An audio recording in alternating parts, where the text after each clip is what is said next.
At the will, reading my dad declared the penthouse and Tesla go to your brother, not you. I didn't blink. I didn't argue. I just folded my hands in my lap, looked him straight in the eye and said calm as still water. Keep it all. A few people in the room shifted in their seats. Someone near the back let out a quiet, confused laugh like they weren't sure if they'd heard me right. My brother leaned back smiling. Not a cruel smile, not exactly. Just satisfied. Like everything had finally fallen into place the way it was always supposed to. My father nodded once as if my response confirmed something he had believed about me for years. She understands, he said, glancing toward the attorney. She's always been independent. Independent. That was the word he used. Not overlooked, not dismissed, not forgotten. Independent. I could feel the weight of every eye in that room pressing against me, extended family neighbors, two of my father's business associates, and a couple of people I didn't even recognize. They were all waiting for something. A reaction. A crack. But I had learned a long time ago how to hold still when everything inside me was shifting. They thought I'd lost my mind. They didn't know I'd already won. My father adjusted his tie, the same small, precise motion he'd made my entire life whenever he felt in control of a situation. He glanced down at the document in front of him, then at the attorney.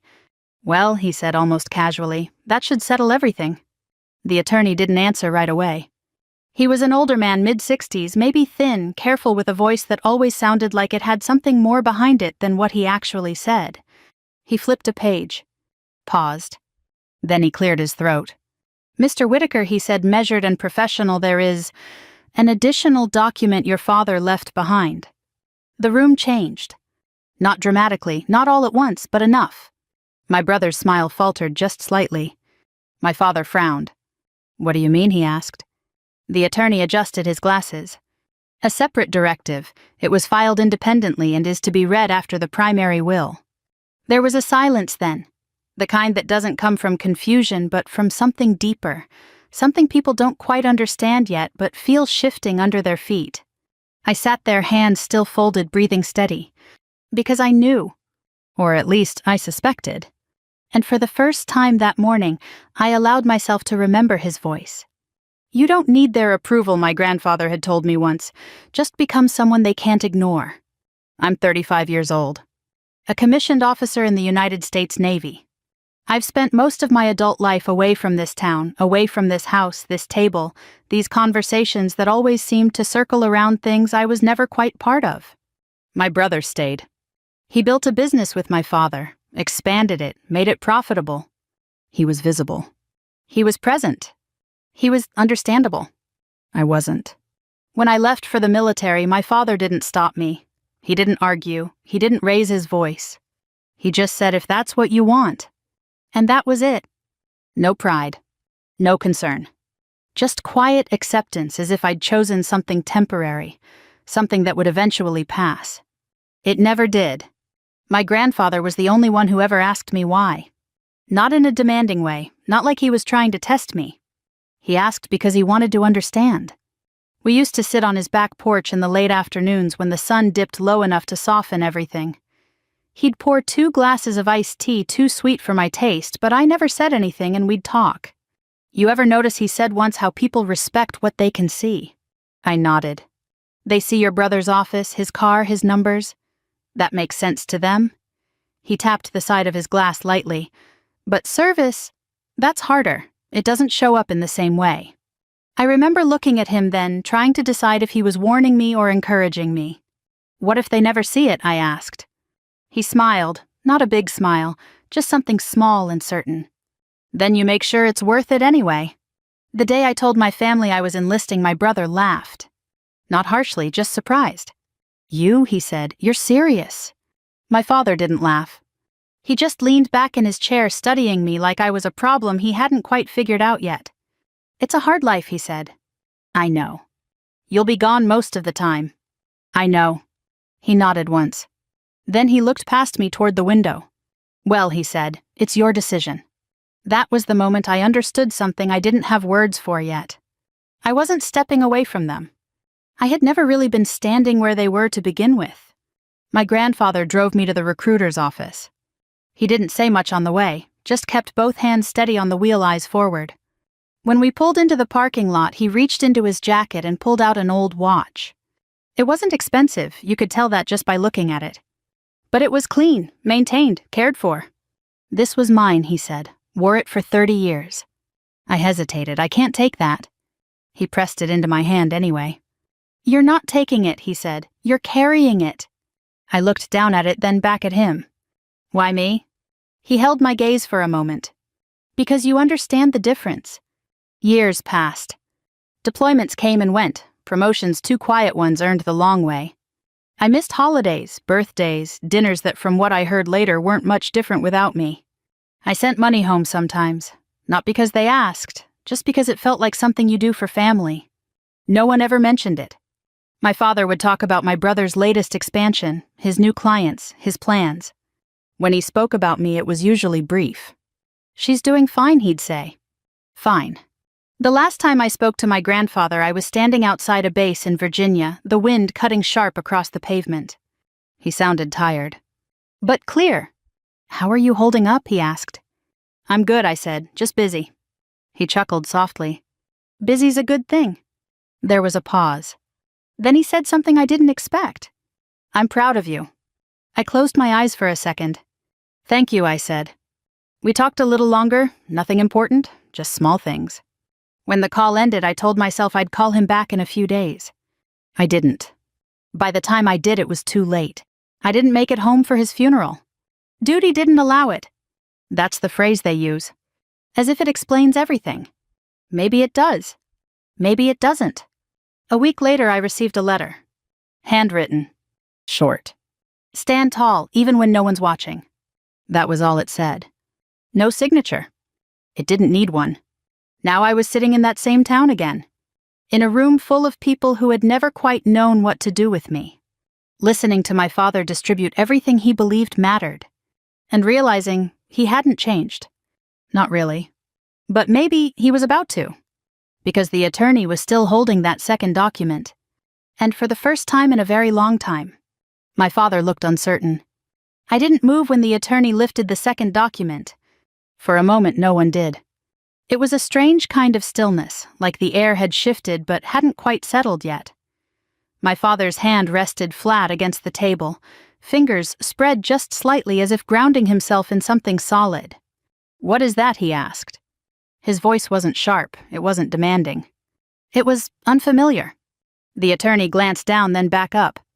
This, he said carefully, is a separate directive filed by your father, Mr. Whitaker. It is to be read in full without interruption. My brother let out a quiet breath through his nose, almost amused again, trying to recover that earlier confidence. Well, he said lightly, I guess Grandpa had one more thing to say. No one laughed this time. I kept my eyes on the attorney's hands. The way he handled the paper, slow, deliberate, told me everything I needed to know. This wasn't an afterthought. This mattered. My grandfather never rushed anything. Not conversations, not decisions, not even silence. Especially not silence. He used to say that silence was where people showed you who they really were when they weren't trying to fill the space. We spent a lot of those silences together. On his porch, in his truck, sitting side by side watching the world move without feeling the need to explain it. You ever notice he said once how most people talk so they won't have to think? I smiled. You talk less than anyone I know. That's because I already did my thinking, he said. He was a quiet man. Worked with his hands most of his life, fixed things, built things, took care of what was his without making a show of it. When I was a kid, I thought that meant he didn't have much. It took me years to realize he had more than anyone else in that family. He just didn't measure it the same way. The attorney unfolded the paper. Before I begin, he said I need to clarify that this directive establishes a trust and outlines specific responsibilities assigned by the decedent. My father straightened. A trust, he repeated. Yes, sir. My brother leaned forward slightly, now interest replacing ease. What kind of trust, he asked. The attorney didn't answer right away. Instead, he began to read. I, Thomas Whitaker, being of sound mind. The words were formal, legal, structured. But beneath them, if you knew how to listen, there was something else. Something human. I remembered the first time my grandfather showed me how to fix a broken hinge. I must have been 10. He didn't take the tool from my hand when I struggled, didn't step in when I got frustrated. He just stood there beside me. "You'll get it," he said. "I'm doing it wrong," I snapped. He shook his head. "You're doing it your way, that's different." I tried again. Slower this time. When it finally worked, I looked up at him waiting. He nodded once. "That's it. No applause, no big reaction. Just recognition." And somehow, that meant more. "This trust is to be named the Whitaker Service Fund." There was a small shift in the room. Not loud, not dramatic, but noticeable. My brother's brow furrowed. My father's expression tightened. "Its purpose shall be to provide financial assistance and support to veterans and their families." Someone near the back whispered something under their breath. I didn't turn to see who. "With an emphasis on those who have served without recognition or adequate support upon return to civilian life." My throat tightened slightly. Not from surprise. From understanding. He never talked about his own service. Not really. I knew he'd served, knew he'd seen things he didn't share. But he never wore it like a badge. He carried it like something private. Something earned but not displayed. "The management and full discretionary control of this trust shall be granted to my granddaughter." The attorney paused. Just for a second. Then he looked up. "Emily Whitaker." Every head in the room turned. I didn't move. Didn't react. But I could feel it, that shift. The one I'd felt my whole life just reversed. My brother blinked. "Wait," he said. "What?" My father didn't speak. He was looking at me now. Really looking? For the first time in a long time. "This decision is made with full confidence in her judgment, character, and understanding of service." The attorney continued, his voice steady. "Qualities which I have observed consistently throughout her life." I closed my eyes briefly. Just for a second. Because I could hear it. Not the attorney's voice. His. "You don't need them to understand," my grandfather had told me once. We were sitting in his truck that day, rain tapping softly against the windshield. "You just need to understand yourself." "What if that's not enough?" I asked. He looked at me calm as ever. "It will be," he said, "eventually. Along with the trust, I leave a personal letter to be read aloud at this time." The attorney lowered the document slightly, then reached for a second page. My father shifted in his seat. "This is unnecessary," he said quietly. The attorney didn't respond. He just began to read. "If you are hearing this, then I am gone. And if I know this family the way I believe I do, then there is already a misunderstanding in the room." A few people exchanged glances. My brother leaned back again, but there was no smile now. "I have watched each of you build your lives in your own way. Some of you have built with numbers, some with presence, and one of you," the attorney paused briefly, "has built with sacrifice." The room was silent. Completely silent. "Emily," he read, "you chose a path that does not always come with recognition. That is the nature of it." I felt something shift in my chest. Not pain. Not quite. Something older. Deeper. "Your family may not always understand what you have given, not because they do not care, but because they measure differently." My father's jaw tightened. "I am leaving you this responsibility not as a burden, but as acknowledgement." The word hung there. Acknowledgement. "You have already proven that you do not need more to carry. What you deserve," a pause, "is to be seen." The attorney lowered the paper. No one spoke. No one moved. I kept my hands folded in my lap. Just like before. But something had changed. Not in the room. Not yet. But in the way they were looking at me. My brother exhaled slowly. "So, what she gets a charity," he said, trying to make sense of it. The attorney answered calmly. "She receives full control of a funded trust with significant assets." That landed differently. My father finally spoke. "How significant?" he asked. The attorney met his eyes. "Enough to matter." Silence again. But this time it wasn't empty. It was full. Full of something none of them had expected to face. I looked down at my hands. Then at the old watch on my wrist. Still ticking. Still steady. Just like he always was. And for the first time since I walked into that room, I realized something clearly. I hadn't just been given something. I had been recognized. The room didn't recover right away. It just sat there with what had been said. You could feel it settling into people differently, some trying to understand it, some trying to measure it, and a few trying to decide whether it mattered at all. My father was still looking at me. Not with anger, not even with disappointment. With something quieter. Something that didn't have a name yet. The attorney gathered the pages, aligning the edges carefully as if the order of things still mattered. If there are no further questions, he said, we can proceed with the formal transfer process in the coming weeks. My brother leaned forward. I have a question, he said. Of course he did. How is this funded, he asked. I mean, where is the money coming from? The attorney met his gaze without hesitation. Your grandfather allocated a portion of his private holdings to establish the trust, he said. Investments, land interests, and several long-term accounts. My brother blinked. That's not possible, he said. We went over everything. You reviewed the primary estate, the attorney replied. This was structured separately. I could see it then the moment my brother realized something had existed in that family that he hadn't been part of. Not excluded. Just never invited into. We left the house in small groups. People always do that after something uncomfortable. They don't leave all at once. They break apart quietly like a gathering that no longer knows what it's supposed to be. A few relatives stopped me on the way out. Congratulations, one of them said, though it didn't quite sound like congratulations. That's something another added, unsure of the word. I nodded politely. Thank you. That was enough. It always had been. The air outside felt different. Cooler, cleaner. I stood on the front steps for a moment, letting it settle. This house had never quite felt like mine.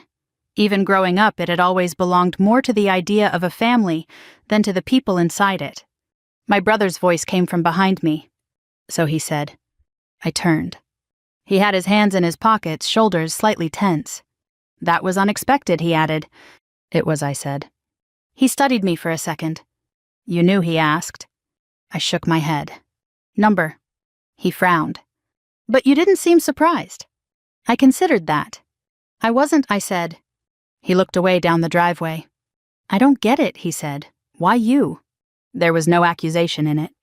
Just confusion. I could have given him an answer. Explained the years, the distance, the choices.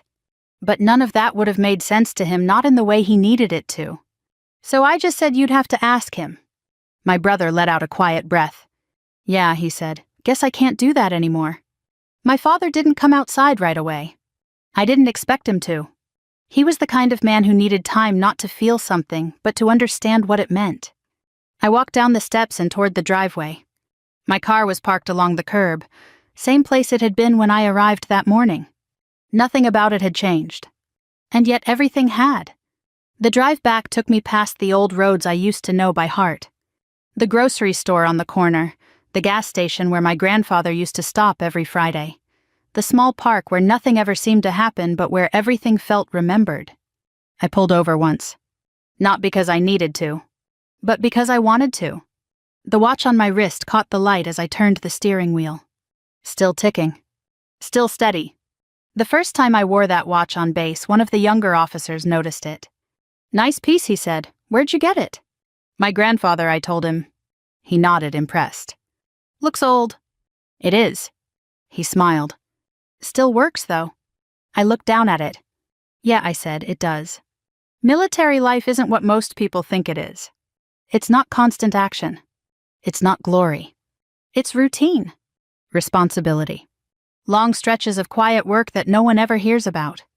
You wake up early, you follow orders, you lead when it's your turn, you take care of the people under you. And you learn over time that recognition isn't part of the job description. That's not why you do it. But there are moments, small ones, when someone looks at you, not for what you rank, not for what you've done on paper, but for how you carry yourself. Those moments stay with you. They build something, not visible, but real. I remember one deployment where things didn't go the way they were supposed to. Nothing dramatic, nothing anyone would write about. Just a situation that required someone to stay steady when others couldn't. After it was over, one of the enlisted men came up to me. Ma'am, he said, thank you. For what I asked. He shrugged. For not making it worse. I almost laughed. But I didn't. Because I understood what he meant. Sometimes doing your job well means not adding to the problem. Sometimes that's enough. My family never saw those moments. They didn't see the long hours, the quiet decisions, the responsibility that didn't come with applause.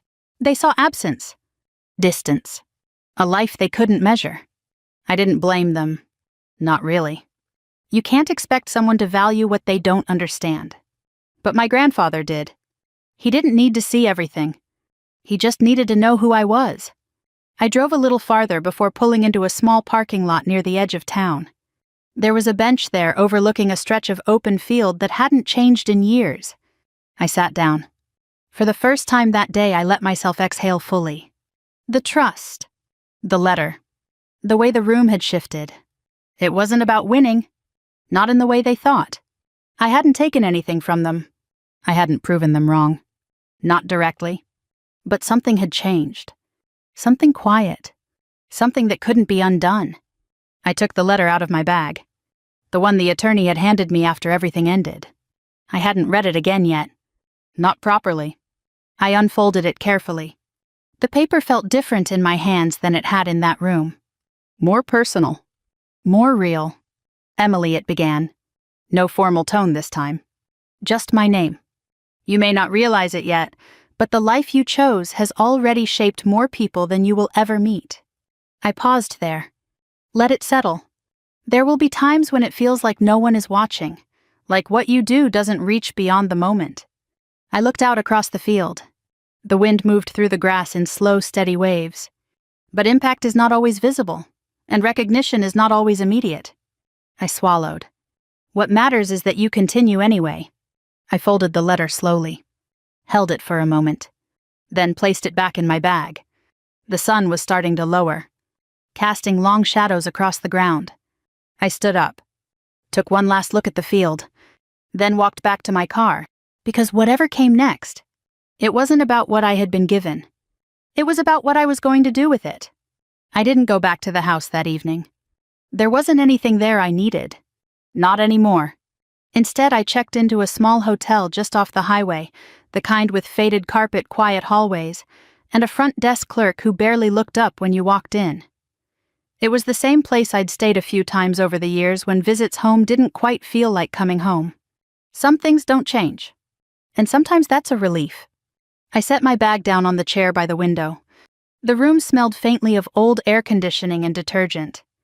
Outside, the sky was turning that soft gray blue that comes just before night settles in.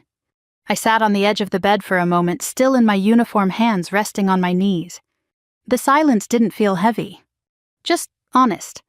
There's a kind of quiet you learn to live with in the military. Not the absence of sound, but the absence of distraction. You learn to sit with your thoughts. You learn not to run from them. And eventually you learn which ones matter. That night only one thought stayed. Not about the trust. Not about the will. But about something my father had said years ago, something I hadn't thought about in a long time. You don't need anything from us. At the time I had taken it as dismissal. A quiet way of saying I wasn't part of what they were building.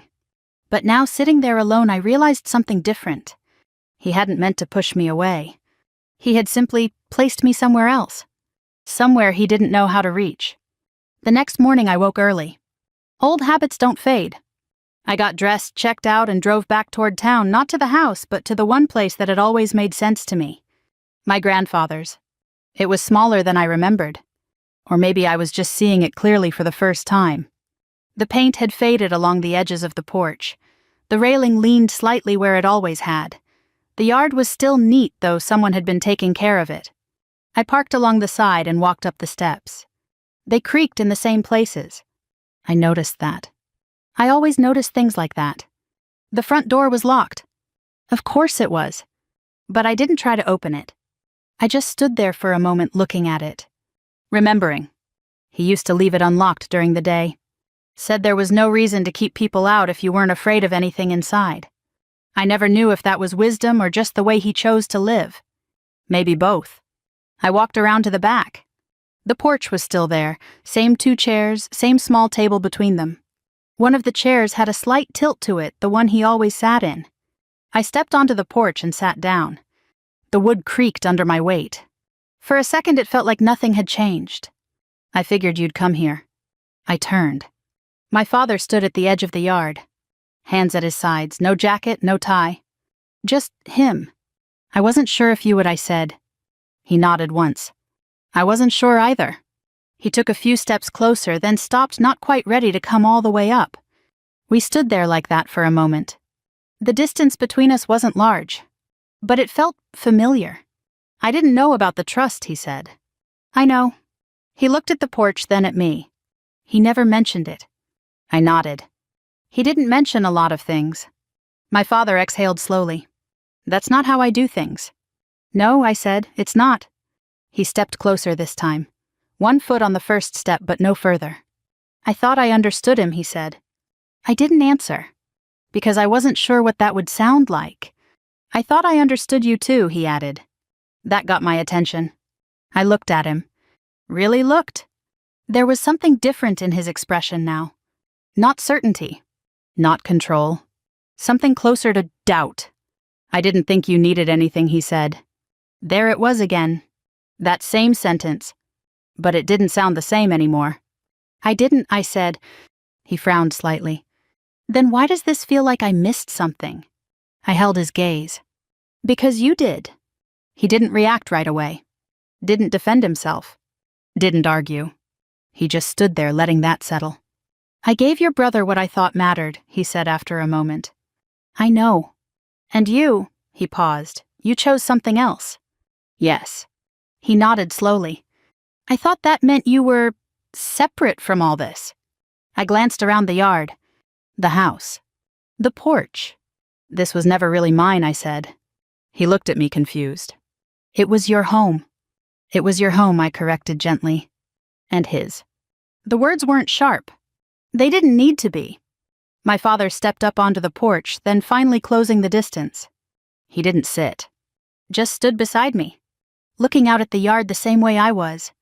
I didn't know how to measure what you were doing, he admitted. That felt closer to the truth. You weren't supposed to, I said. He turned slightly. Then what was I supposed to do? I thought about that. Not quickly. Not easily. Ask, I said. He looked away. Toward the fence line. Toward the place where the yard met the open field beyond it. I thought giving you space was respect, he said. It can be, I replied. But not when it replaces understanding. He was quiet again. Longer this time. I watched your brother build something I could see, he said. And I watched you leave. I nodded. That's what it looked like.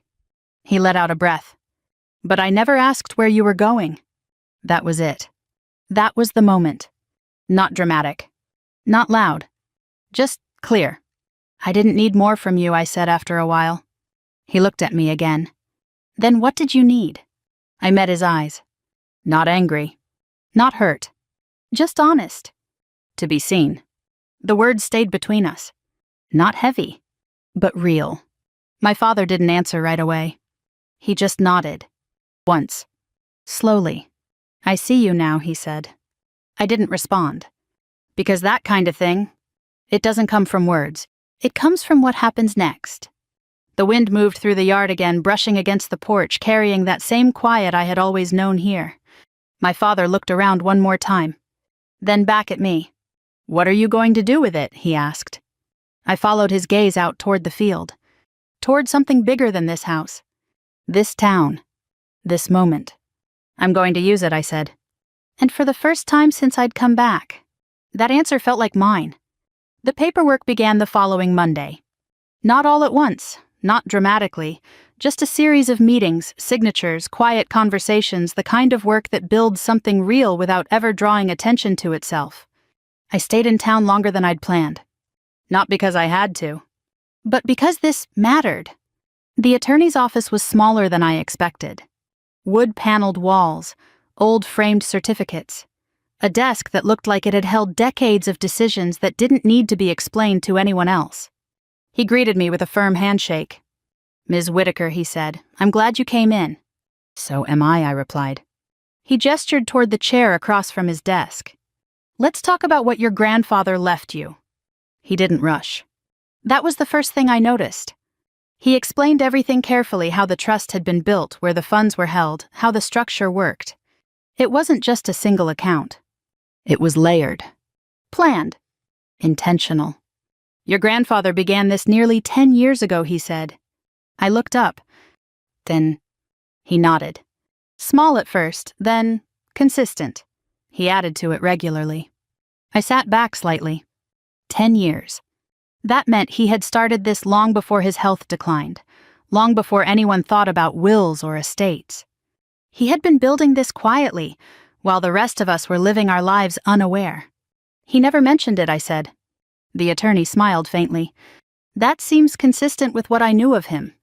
He slid a folder across the desk. Inside were documents, detailed records, investment summaries, notes. But what caught my attention wasn't the numbers. It was the purpose. This isn't just a financial structure, he said. It's a mission. I nodded. I understand that. He studied me for a moment. I believe you do, he said. There were conditions, of course. Not restrictive ones. Guiding ones.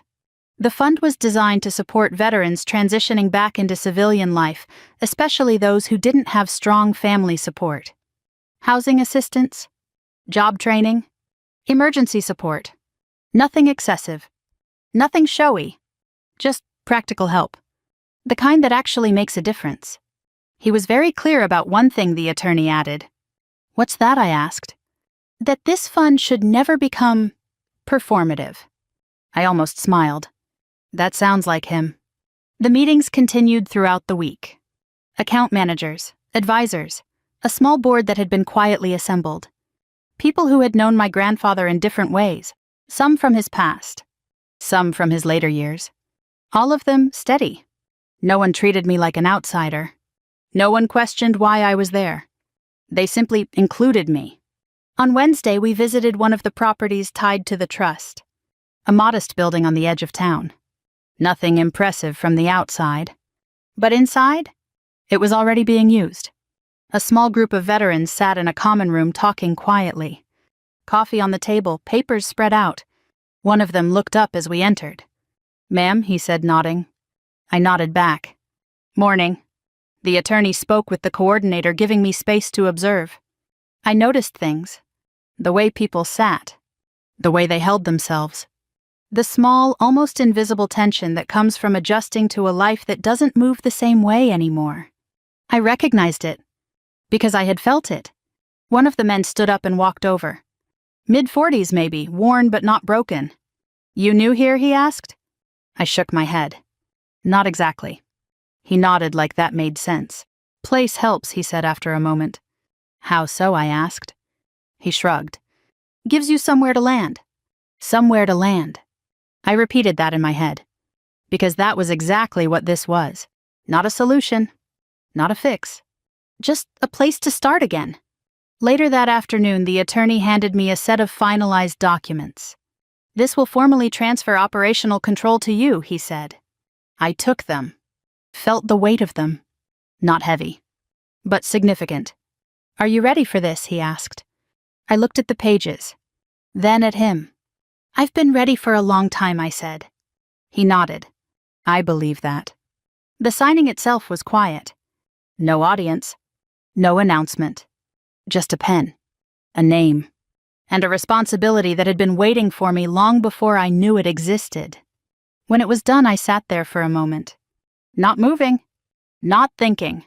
Just present. You understand, the attorney said gently, that this isn't something you complete. It's something you continue. I nodded. I know. He stood extending his hand. Then I think your grandfather chose well. That evening I drove back to the house. Not because I needed to, but because I wanted to. My father was in the living room when I walked in. No TV on. No papers in his hands. Just sitting there. You're still in town, he said. I am. He nodded. We didn't talk right away. Didn't need to. How did it go? He asked after a while. Good, I said. That's good.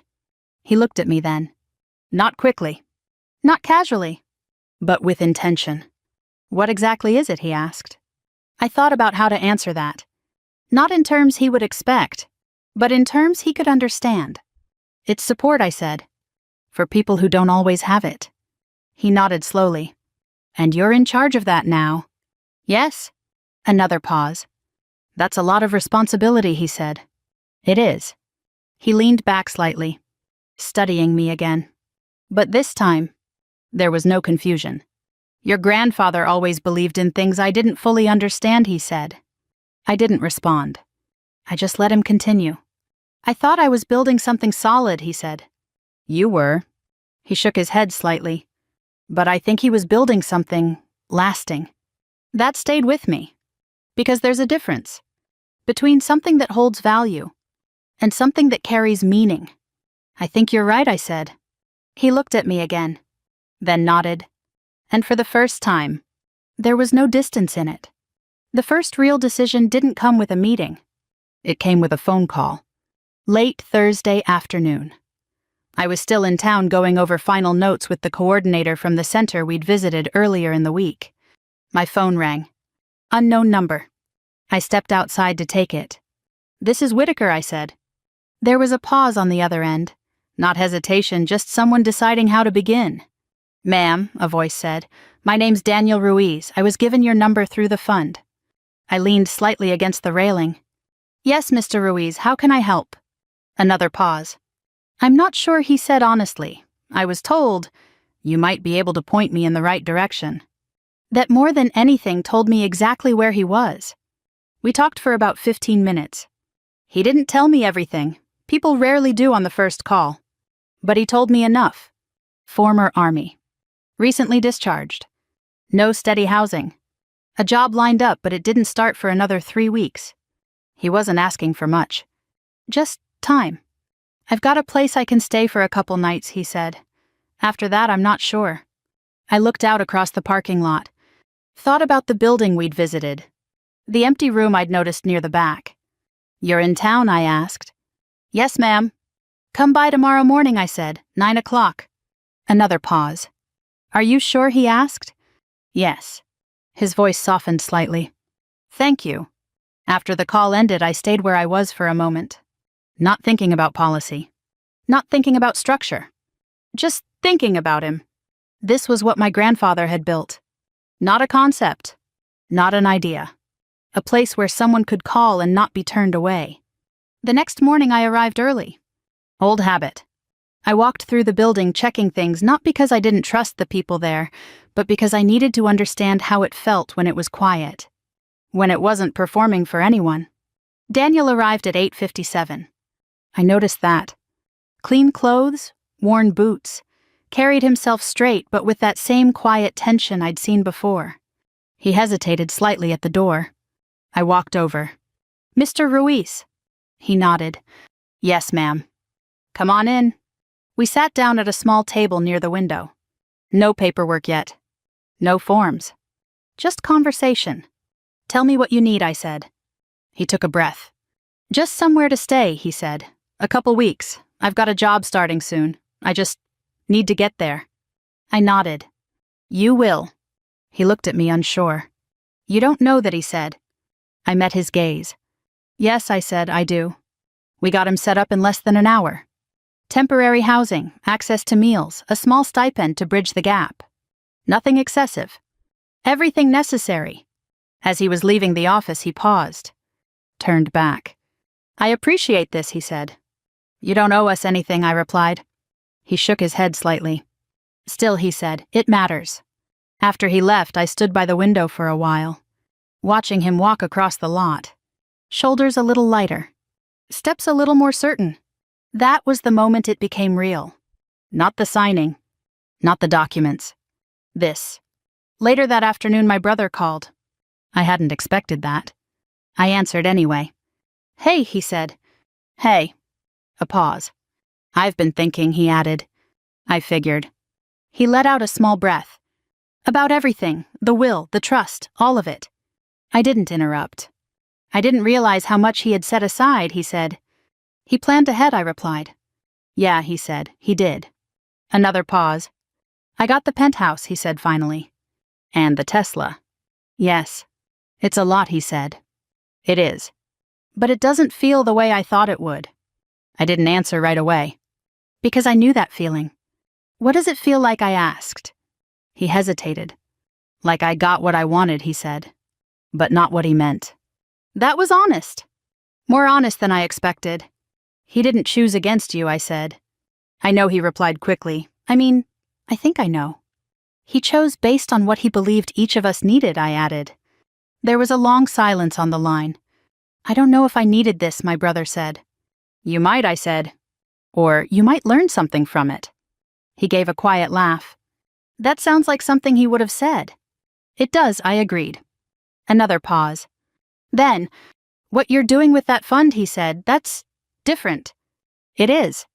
I went by the building yesterday, he admitted. I raised an eyebrow slightly.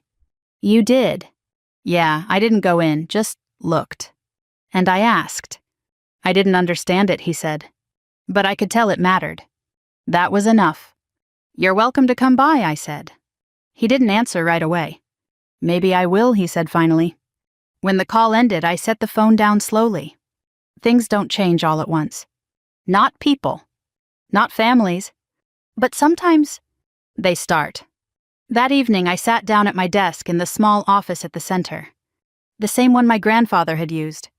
Simple, clean, functional. I opened a new folder. Labeled it. Not with my name. With the funds. Because this wasn't about me. Not really.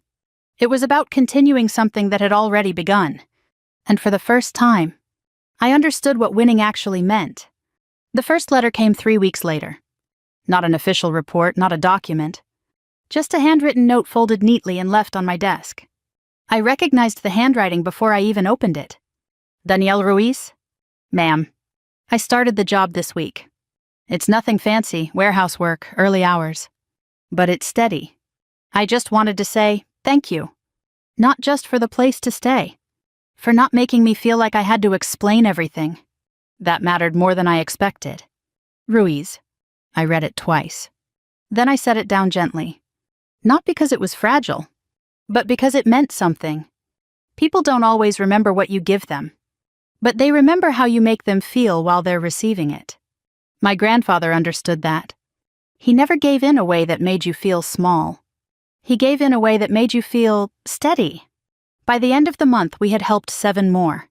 Not dramatic cases, not headlines. Just people in between chapters. A place to land. Time to reset. A quiet hand forward. Word spread the way things like that always do. Slowly. Through conversations. Through trust. One afternoon, a local reporter stopped by. Young, polite, curious. I heard about the fund, she said. Would you be willing to talk about it? I considered that. Not because I didn't want to, but because I knew what my grandfather would have said. Keep it about the people it helps, I replied. She nodded. That's what I was hoping you'd say. The article ran the following Sunday. Simple. Respectful. Focused. It mentioned the fund, the purpose, a few anonymous stories. And at the end, my name. I didn't think much of it. Until my father called. I saw the paper, he said. Yeah. Yes. A pause. They used your name. They did. Another pause. I didn't know you were doing all of that, he said. I leaned back slightly in my chair. That's kind of the point, I said. He didn't answer right away. I showed it to a few people, he said. That caught my attention. You did? Yes. Another pause. I told them, you were my daughter. The words landed quietly. But they stayed. That's the first time you've said it like that, I said. I know, he replied. There was no defense in his voice. No justification. Just acknowledgement. I should have said it sooner, he added. I looked down at the desk. At the letter still resting there. You can say it now, I said. He exhaled softly. I'm proud of you, he said. The room didn't change. Nothing around me shifted. But something inside me did. Not sharply. Not dramatically. Just settled. Thank you, I said. We stayed on the line for a moment longer. Not talking. Just there. When the call ended, I sat there quietly. The same way I had so many times before. But this time the silence felt different. Not like something missing. Like something complete. A few days later, my brother showed up. No announcement. No call ahead. Just walked through the door of the center looking slightly out of place. I figured I'd come see it, he said. I nodded. Good. He walked slowly through the space, taking it in. The chairs, the desks, the people. This is what you do now, he asked. This is part of it, I said. He nodded. I always thought success looked different, he admitted. It usually does, I said. We stopped near the window, the same one I had stood by weeks earlier. I used to think you left, he said. I glanced at him. I didn't leave, I said. I just went somewhere you weren't looking. He let out a quiet breath. Yeah, he said. I see that now. We stood there for a while. Not fixing anything? Not rewriting the past. Just understanding it better. That evening after everyone had gone, I stayed behind. The building was quiet again, the way I preferred it. I sat at the desk, opened my grandfather's letter one more time. Recognition is not always immediate. I smiled slightly. No, I said quietly. It isn't. I folded the letter carefully, placed it back where it belonged. Then I looked around the room, at what had been built, at what was continuing. Some people leave money. Some leave property. Some leave things that can be counted, measured, divided. But some leave direction, a way forward. And sometimes, that's the only inheritance that truly lasts. If this story reminded you of someone who quietly carried more than anyone ever noticed, take a moment. Reach out. Tell them you see them. Because sometimes, that's all it takes to change everything.